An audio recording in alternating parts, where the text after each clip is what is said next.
తాజా అంశాన్ని చూస్తున్నాం. ఫోన్ ట్యాపింగ్ కేసులో మరో కీలక పరిణామం చోటు చేసుకుంది. కేసీఆర్కు సిట్ అధికారులు నోటీసులు ఇవ్వనున్నారు. ఎర్రవల్లిలోని నివాసంలో నోటీసులు అందజేయనున్నారు. రేపు విచారణకు రావాలని కేసీఆర్కు నోటీసులు ఇవ్వనున్నారు. మరింత సమాచారం మా ప్రతినిధి నాగార్జున ప్రత్యక్ష ప్రసారం ద్వారా అందిస్తారు. ఫోన్ ట్యాపింగ్ కేసులో కీలక పరిణామం చోటు చేసుకుంది. ఈ కేసులో తెలంగాణ మాజీ ముఖ్యమంత్రి కేసీఆర్ కి నోటీసులు జారీ చేసి విచారించాలని సిట్ భావిస్తోంది. ఇందులో భాగంగానే సిట్ అధికారులు కేసీఆర్ కి నోటీసులు ఇవ్వడానికి సిద్ధమయ్యారు.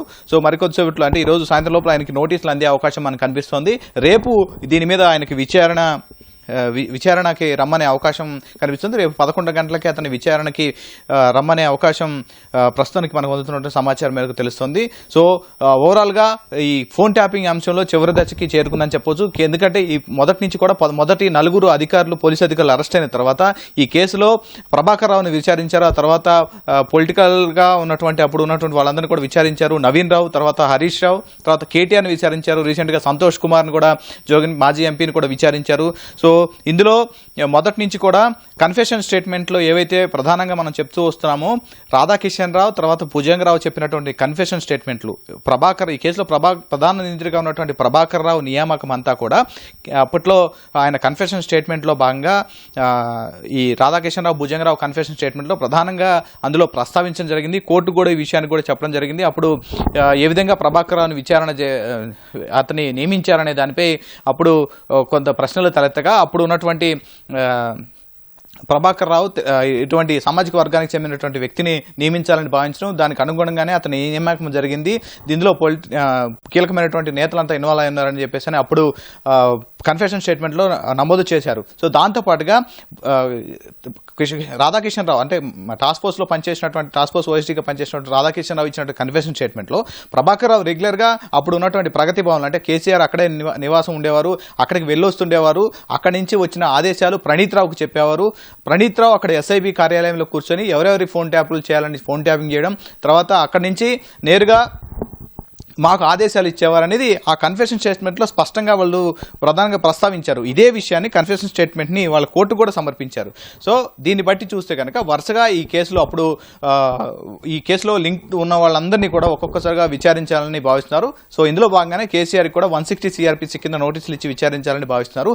ఇందులో ఫోన్ ట్యాపింగ్ కేసు సంబంధించి వాళ్ళు ఇచ్చిన కన్ఫెషన్ స్టేట్మెంట్లో భాగంగా మీకున్నటువంటి సమాచారం ఏమిటి, మీరు ఏమైనా ఆదేశాలు ఇచ్చారా, సో ప్రభాకర్ రావు నియామకం ఇతర నేతలపై 2023 ఎన్నికల సమయంలో ఇతర నేతలపై ఇప్పుడు ఉన్నటువంటి ప్రతిపక్ష నేతలు తర్వాత బీజేపీ సహా ఇప్పుడు ముఖ్యమంత్రిగా ఉన్న అప్పుడు ప్రతిపక్ష నేతగా ఉన్నటువంటి రేవంత్ రెడ్డి, అతని కుటుంబ సభ్యులు, జర్నలిస్టులు, ఇతర రంగాలకు చెందిన వాళ్ళందరి మీద కూడా నిఘా పెట్టిన అంశం పైన మీకు సమాచారం ఎంత మేరకు ఉందనే అంశాలను కూడా అతన్ని విచారించే అవకాశం ఉంది. ప్రస్తుతానికైతే ఇప్పటి వరకు విచారించినటువంటి 4 పోలీసు అధికారులు తర్వాత కస్టోడియల్ విచారణ చేసినటువంటి ప్రభాకర్ రావు, ఈ కేసులో A1గా ఉన్నటువంటి ప్రభాకర్ రావు ఇచ్చినటువంటి స్టేట్మెంటు, కస్టోడియల్ విచారణలో చేసినటువంటి రిపోర్టు, దాంతోపాటుగా కేటీఆర్, హరీష్ రావు, నవీన్ రావు తర్వాత సంతోష్ కుమార్ నుంచి సేకరించినటువంటి డేటా, వీటన్నిటి ఆధారంగా ఈ విచారణ చేయనున్నారు. వీటన్నిటిని కూడా ఆయన విచారణ మొత్తాన్ని కూడా స్టేట్మెంట్ రికార్డ్ చేయడం, తర్వాత వీడియోగ్రఫీ చేయడం, వీటన్నిటిని కూడా చేసి త్వరలోనే దీనికి సంబంధించినటువంటి ఒక అనుబంధ ఛార్జ్షీట్ని దాఖలు చేయాలని సిట్ భావిస్తోంది. సో అందులో భాగంగానే ఇప్పుడు కేసీఆర్ విచారణ చాలా కీలకంగా అని వాళ్ళు భావిస్తున్నారు. ఈ సంబంధించినటువంటి విచారణ కూడా చాలా పకడ్బందీగా జరిగే అవకాశం మనకి కనిపిస్తోంది. సో ఇప్పటి వరకు ఈ కేసులో 4 అధికారులు అరెస్ట్ అయ్యారు. ప్రధాన నిందితుడిగా A1గా ఈ కేసులో ప్రభాకర్ రావు ఉన్నారు. A6గా ఒక న్యూస్ ఛానల్ MD ఉన్నారు. సో ఈ ప్రభాకర్ రావు ఇచ్చినటువంటి ఆదేశాల మేరకు ఈ 4 అధికారులు పనిచేశారు. కింద ఉన్నటువంటి A6గా ఉన్నటువంటి అంటే మనకి వాళ్ళ కన్ఫెషన్ స్టేట్మెంట్ మెన్షన్ చేసినటువంటి దాని ప్రకారం ప్రభాకర్ రావు రెగ్యులర్గా ప్రగతి భవన్కి వెళ్ళొస్తున్న అనే విషయాన్ని కూడా వీళ్ళు కన్ఫెషన్ స్టేట్మెంట్లో వాళ్ళు ఏమేం చేశారనేది వెల్లడించారు. సో దీని ఆధారంగానే విచారించే అవకాశం ఉంది. దీంతో పాటుగా కొన్ని ఎలక్టోరల్ బాండ్లకు సంబంధించినటువంటి వ్యవహారం పైన కూడా ఆరా తీసే అవకాశం ఉంది. మన కేటీఆర్ విచారణ సమయం కూడా ఈ ఎలక్టోరల్ బాండ్ల విషయంలో కొన్ని బలవంతంగా తీసుకున్నారు, ఇందులో కొన్ని కిట్ ప్రోకోలు జరిగాయనే విషయానికి సంబంధించి కొన్ని ఆధారాలు సిట్ సేకరించింది. సో దీని మీద మీకున్నటువంటి సమాచారం ఎంతవరకు ఉందనే దానిపై కూడా అతను విచారించారు.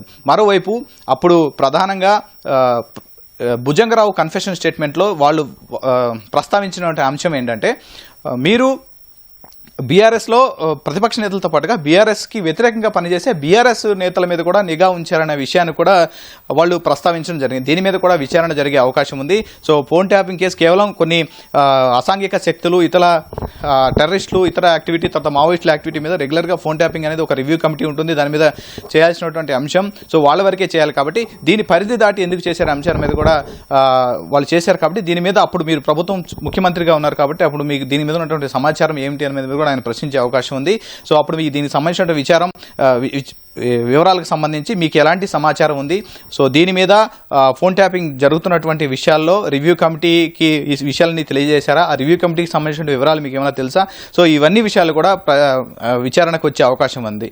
సో ఓవరాల్గా ఇతని స్టేట్మెంట్ రికార్డ్ చేసిన తర్వాత ఫైనల్గా కేసీఆర్ స్టేట్మెంట్ కూడా రికార్డ్ చేసిన తర్వాత ఒక అనుబంధ ఛార్జ్షీట్ని కోర్టులో సిట్ బృందం దాఖలు చేసే అవకాశం మనకు కనిపిస్తుంది. ఆల్రెడీ ఒక ఛార్జ్షీట్ని దాఖలు చేశారు. దీని అన్నింటి కూడా అప్పుడు 618 మంది ఈ కేసులో విక్టిమ్స్ ఉన్నారు. వాళ్ళందరినీ కూడా పోలీసులు దర్యాప్తులో భాగంగా గుర్తించారు. వాళ్ళందరూ స్టేట్మెంట్లు కూడా తీసుకున్నారు. మరికొంతమంది కొత్త సిట్ ఫామ్ అయిన తర్వాత, సజ్జన నేతృత్వంలో ఒక సిట్ ఫామ్ అయిన తర్వాత ఈ కేసు మరింత వేగం పెరగడం, ఆ తర్వాత ఒక్కొక్కరిగా అప్పుడు కొన్ని గ్యాప్స్ ఫిల్ చేయాల్సి ఉంది. అంటే 618 మంది స్టేట్మెంట్లో భాగంగా కొంతమంది స్టేట్మెంట్స్ ఇంకా క్లియర్గా తీసుకోవాలని భావించి మరికొంతమంది పిలిచారు, మాజీ ఎమ్మెల్యేలను పిలిచారు. ఆ తర్వాత ఇతర కొంతమంది ముఖ్య నేతలు, అప్పుడు పనిచేసినటువంటి ప్రభుత్వంలో పనిచేసిన ముఖ్య నేతలను కూడా రీసెంట్గా విచారించడం జరిగింది.